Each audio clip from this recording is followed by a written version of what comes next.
नमस्कार।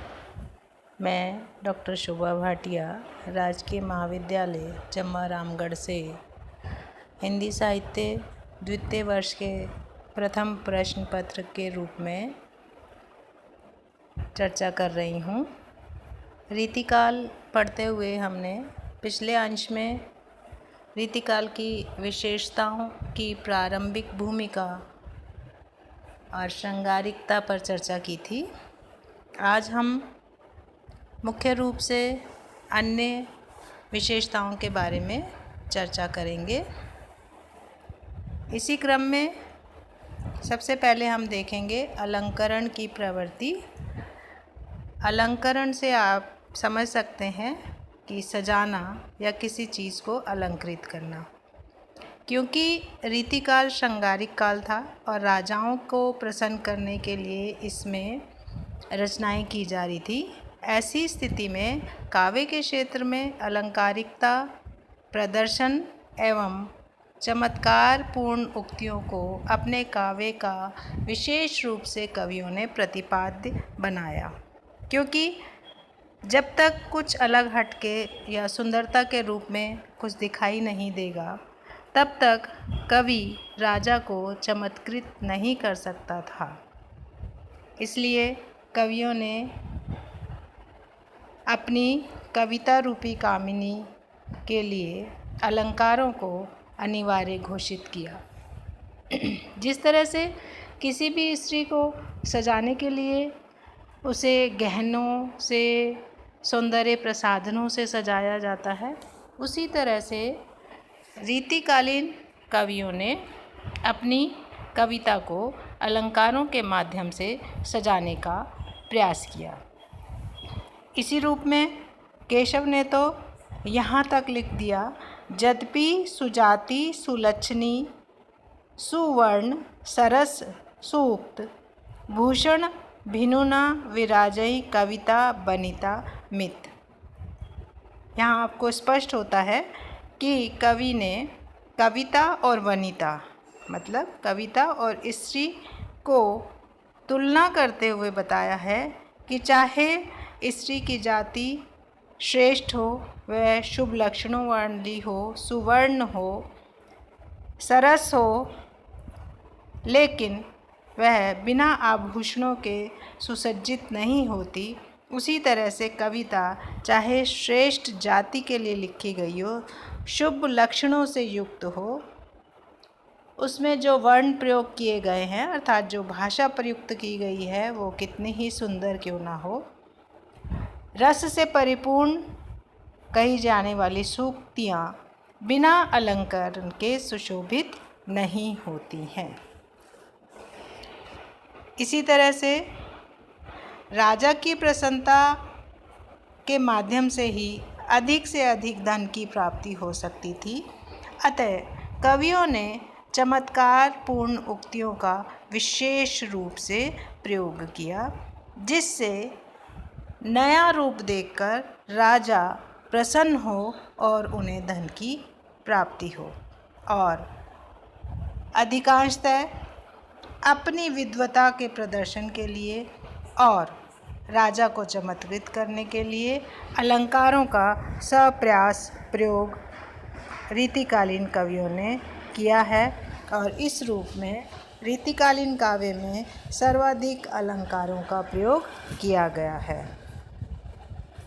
इसके बाद भक्ति एवं लोक जीवन का चित्रण देखेंगे। भक्तिकाल के बाद रीतिकाल का आगमन, जहाँ भक्तिकाल की प्रवृत्तियों से भी प्रभावित था।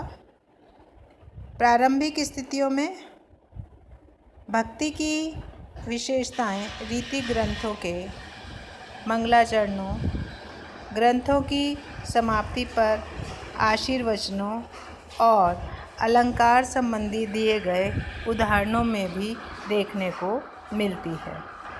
यद्यपि रीतिकालीन कवियों का मुख्य प्रतिपाद्य श्रृंगार और अलंकार प्रयोग ही रहा है, परंतु उनकी रचनाओं में माधुर्य, भक्ति तथा लोक जीवन की नीति संबंधी रचनाएं भी प्राप्त होती हैं।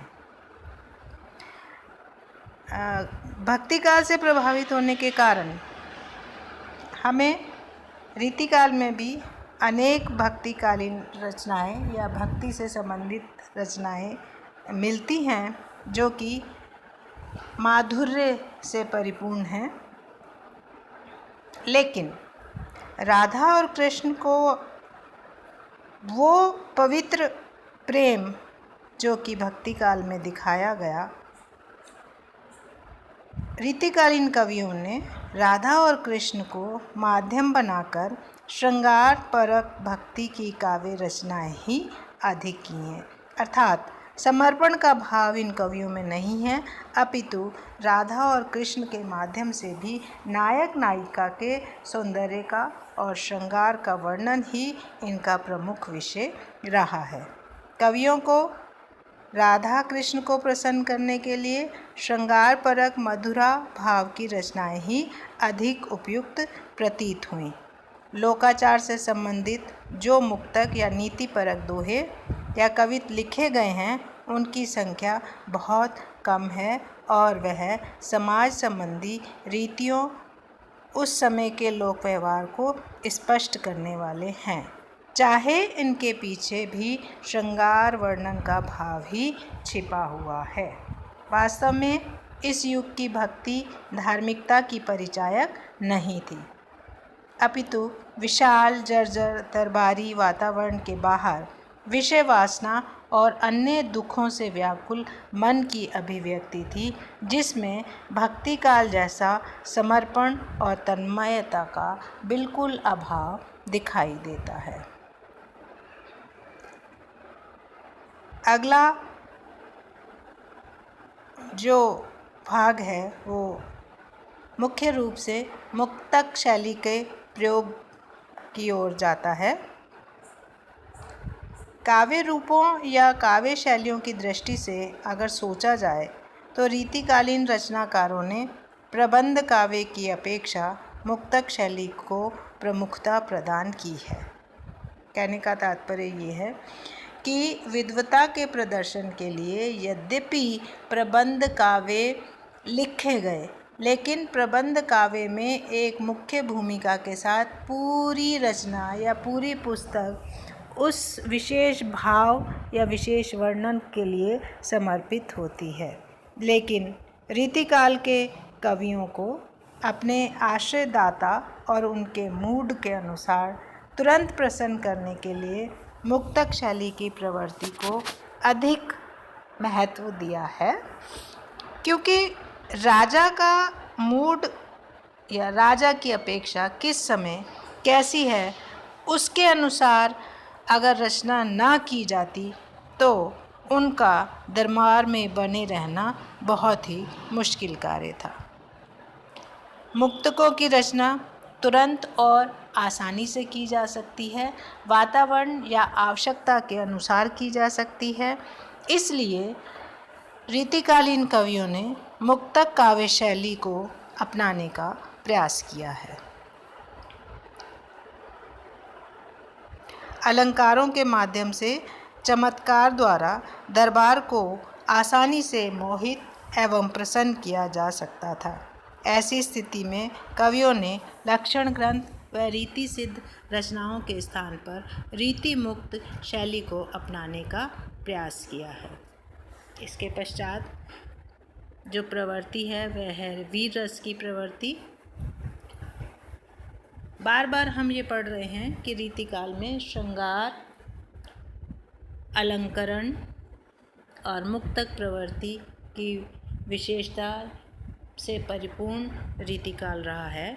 लेकिन रीतिकाल के श्रृंगारिक वातावरण में भी कुछ भूषण जैसे कवि भी हुए जिन्होंने अपनी रचनाओं में वीर रस का सुंदर एवं सरस चित्रण किया है। लेकिन इस युग की अधिकांश वीर रस से पूर्ण कविताएं राजा की प्रशस्ति में लिखी गई हैं। कहने का तात्पर्य ये है कि यहाँ युद्ध में सैनिकों में वीर रस की उत्पत्ति के लिए या उनको ओज प्रदान करने के लिए रचनाएं नहीं लिखी गई हैं, अपितु राजा की प्रशस्ति में, राजा की प्रशंसा में ही वह रचनाएं लिखी गई हैं जिसमें राजा की वीरता का वर्णन किया गया है। इनका उद्देश्य आश्रयदाताओं की दानवीरता अथवा युद्ध वीरता का चित्रण करना मात्र था। इस कारण इन वर्णनों का वैसा रसात्मक प्रभाव दिखाई नहीं देता जो वीर रस की रचनाओं को पढ़ने से उत्पन्न होता था। आश्रयदाताओं के गुणों का बखान और वैभव का बखान अपने आप में झूठी प्रशस्ति सा प्रतीत होता है। ऐसे काव्य में उत्साह की कमी हमें स्पष्ट रूप से दिखाई देती है। अगली विशेषता है नारी विषयक दृष्टिकोण। यद्यपि संपूर्ण रीतिकालीन साहित्य नारी के नखशिख वर्णन से भरा पड़ा है, अलंकारों के माध्यम से नारी का चित्रण किया गया है। श्रृंगार की प्रधानता के कारण नारी इसमें प्रमुख रही है, लेकिन रीतिकालीन साहित्य में नारी के प्रति आदर व सम्मान का भाव बिल्कुल दिखाई नहीं देता है। रीतिकाल में नारी को केवल भोग्या एवं भोग विलास का साधन मात्र ही माना गया है। कष्टप्रद स्थिति रही कि नारी का चित्रण केवल उसके बाहरी सौंदर्य और अंग वर्णन या कामुक वर्णन के लिए ही किया गया। राजाश्रित कवि भी अपनी कविता का केंद्र नारी का नखशिख वर्णन ही मानते रहे। वे नारी के अंग विशेष पर ही उलझे रहे। समाज में नारी के स्थान और गुणों का कोई महत्व दिखाई नहीं देता, अपितु उसके बाह्य सौंदर्य के नग्न चित्रण पर ही कवियों का ध्यान केंद्रित था। कवियों का पूरा ध्यान केवल मात्र नारी के बाह्य रूप रंग का चित्रण मात्र ही रह गया था। उनकी दृष्टि में नारी एक वस्तु थी जिसका मनचाहा उपयोग पुरुष कर सकता था। नारी जीवन के प्रति रीति काव्य का ऐसा संकुचित एवं एकांगी दृष्टिकोण निश्चित रूप से मुगल शासकों की विलासी प्रवृत्ति का परिणाम कहा जा सकता है। कुछ मुख्य विशेषताएं आज हमने चर्चा की है। इसके साथ ही कुछ अन्य सामान्य विशेषताओं का वर्णन हम अगले व्याख्यान में करेंगे।